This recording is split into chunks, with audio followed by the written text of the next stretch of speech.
Assalamualaikum warahmatullahi wabarakatuh. Kami dari kelompok 9 akan mempresentasikan hasil diskusi kami tentang materi auditing yaitu materialitas dan resiko. Di mana kelompok 9 beranggotakan yang pertama yaitu Intan Aprinanda Putri BP 19110032, Kenny Ramadhani BP 19110033, dan Lara Dinanda Putri BP 19110034. Baiklah, langsung saja saya masuk ke pembahasan pertama, yaitu akan dijelaskan oleh saya sendiri, yaitu materialitas. Materialitas adalah besaran nilai yang dihilangkan atau salah saji informasi akuntansi yang dilihat dari keadaan yang melingkupinya yang dapat mengakibatkan perubahan dan pengaruh pertimbangan orang yang meletakkan kepercayaan terhadap informasi karena adanya salah penghilangan salah saji tersebut. Selanjutnya yaitu pertimbangan awal tentang materialitas. Pertimbangan materialitas mencakup pertimbangan kuantitatif dan kualitatif. Pertimbangan kuantitatif berkaitan dengan hubungan salah saji dengan jumlah kunci tertentu dalam laporan keuangan. Selanjutnya itu pertimbangan kuantitatif dan kualitatif yang dilakukan oleh auditor dalam mempertimbangkan materialitas. Yang pertama yaitu hubungan salah saji dengan jumlah kunci tertentu dalam laporan.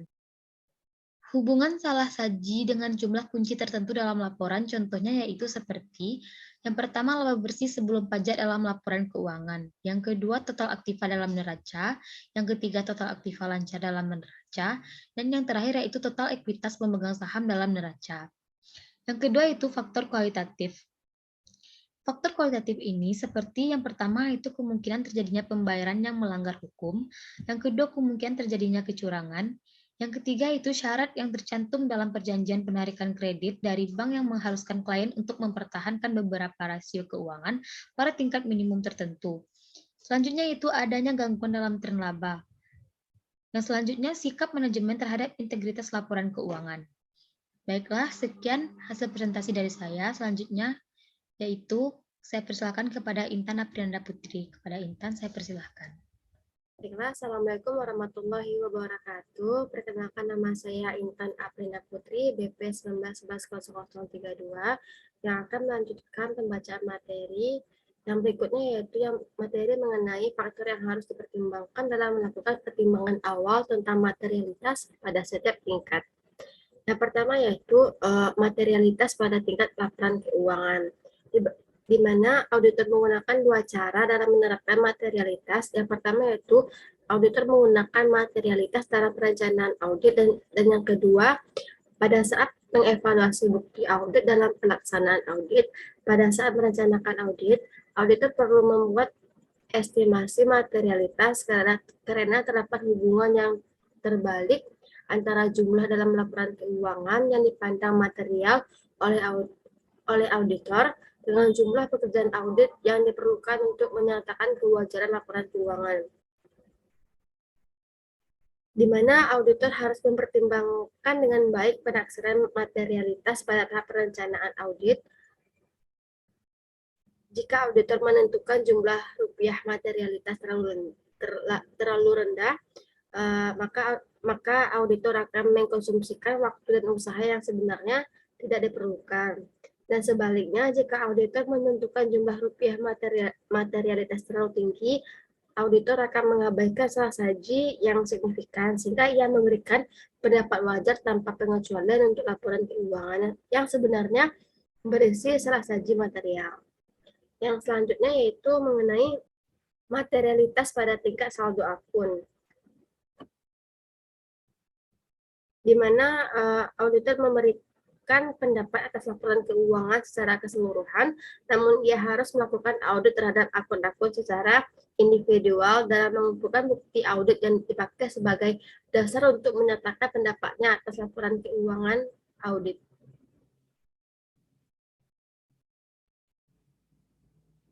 Di mana taksiran materialitas yang dibuat pada tahap perencanaan audit harus dibagi ke akun-akun laporan keuangan secara individual yang akan diperiksa bagian materialitas dan yang dialokasikan. Selanjutnya itu alokasi materialitas laporan keuangan ke akun, di mana bila pertimbangan awal auditor tentang materialitas laporan keuangan dikuantifikasikan, Penafsiran awal tentang materialitas untuk setiap akun dapat diperoleh dengan mengalokasikan materialitas laporan keuangan ke akun secara individual. Dalam melakukan alokasi, auditor harus mempertimbangkan kemungkinan terjadinya salah saji dalam akun tertentu dengan biaya yang harus dikeluarkan untuk memverifikasi akun tersebut. Selanjutnya yaitu penggunaan materialitas dalam mengevaluasi bukti audit. Jika pada tahap perencanaan audit, auditor menaksir bahwa salah saji dipandang material untuk total aktiva, kemudian dipakai oleh auditor untuk mengevaluasi bukti audit yang dikumpulkan dalam membuktikan berbagai asersi yang terkandung dalam akun-akun aktiva dalam neraca.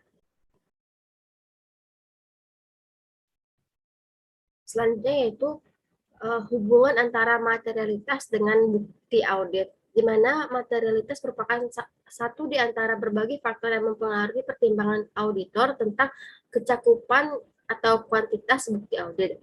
Dalam membuat generalisasi hubungan antara materialitas dengan bukti audit, perbedaan istilah materialitas dan saldo akun material harus tetap diperhatikan. Semakin rendah tingkat materialitas, semakin besar jumlah bukti yang diperlukan atau memiliki hubungan yang terbalik. Yang selanjutnya yaitu mengenai risiko audit pada tingkat laporan keuangan dan tingkat saldo akun, di mana auditor tidak cukup hanya menentukan materialitas dengan pernyataan berikut ini. Kami akan menerima bahwa laporan keuangan disajikan secara wajar dan tidak wajar yang berisi salah saji material jika yang pertama, laba bersih sebelum pajak tidak bersih salah saji lebih dari 4 juta. Yang kedua, total aktiva tidak mengandung salah saji lebih dari 45 juta. Yang ketiga, aktiva lancar tidak mengandung salah saji lebih dari 25 juta. Dan yang keempat, ekuitas pemegang saham tidak mengandung salah saji lebih dari 15 juta. Di mana auditor harus membuat pernyataan lebih lanjut seperti berikut ini, di mana kami akan menerima pada tingkat risiko tertentu bahwa laporan keuangan disajikan secara wajar dan tidak berisi salah saji material jika yang pertama, laba bersih sebelum pajak tidak bersih salah saji lebih dari 4 juta. Baik, saya lanjut ke materi selanjutnya, di mana kenyataan bahwa auditor tidak dapat memberikan jaminan tentang ketepatan informasi yang disajikan oleh klien dalam laporan keuangan yang mengharuskan auditor mempertimbangkan baik materialitas maupun audit, risiko yang terjadi dalam hal auditor tanpa disadari tidak memodifikasi pendapatannya sebagaimana mestinya atau suatu laporan keuangan yang mengandung salah saji material. Sekian penyampaian materi dari saya kembalikan kepada moderator. Baiklah, terima kasih kepada Intan. Materi selanjutnya akan dijelaskan oleh Kenny Ramadhani. Kepada Kenny, dipersilahkan.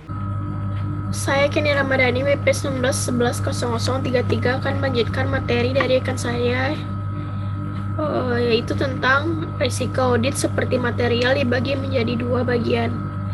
Yang pertama yaitu ada risiko audit secara keseluruhan atau overall audit risk.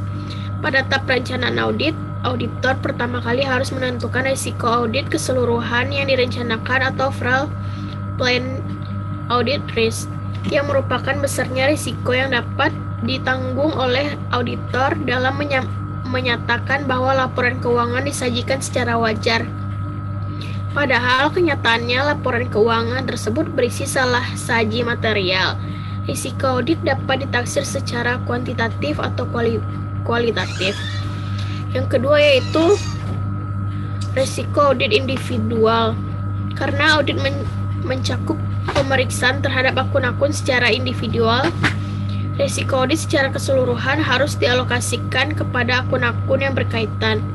Risiko audit individual perlu ditentukan untuk setiap akun karena akun tertentu seringkali sangat penting karena besarnya saldo atau frekuensi transaksi perubahannya. Dari pengalaman audit di tahun sebelumnya, auditor dapat menaksir resiko audit atas akun tertentu.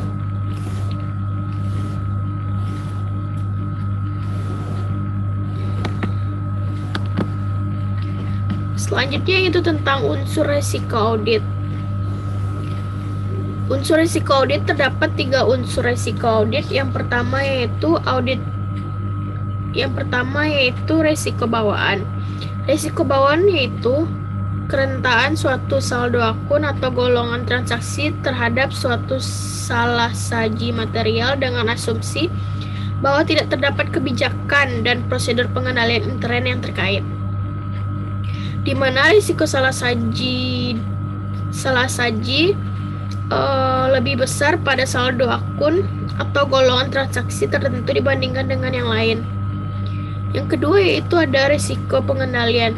Risiko pengendalian adalah risiko terjadinya salah saji material dalam suatu asersi yang tidak dapat dicegah atau dideteksi secara tepat waktu oleh pengendalian intern entitas. Risiko ini ditemukan oleh efektivitas kebijakan dan prosedur pengendalian intern untuk mencapai tujuan umum pengendalian intern yang relevan dengan audit atas laporan keuangan entitas. Yang ketiga yaitu ada risiko deteksi. Risiko deteksi adalah risiko sebagai akibat auditor tidak dapat mendeteksi salah saji material yang terdapat dalam suatu asersi, di mana risiko deteksi ini ditentukan oleh efektivitas prosedur audit dan penerapannya oleh auditor. Risiko ini timbul sebagian karena ketidakpastian yang ada pada waktu auditor tidak memeriksa 100% saldo akun atau golongan transaksi, dan sebagian lagi karena ketidakpastian lain yang ada. Walaupun saldo akun atau golongan transaksi tersebut diperiksa 100%. Ketidakpastian lain semacam itu timbul karena auditor mungkin memilih suatu prosedur audit yang tidak cocok, menerapkan secara keliru prosedur yang tepat, atau salah menafsirkan hasil audit.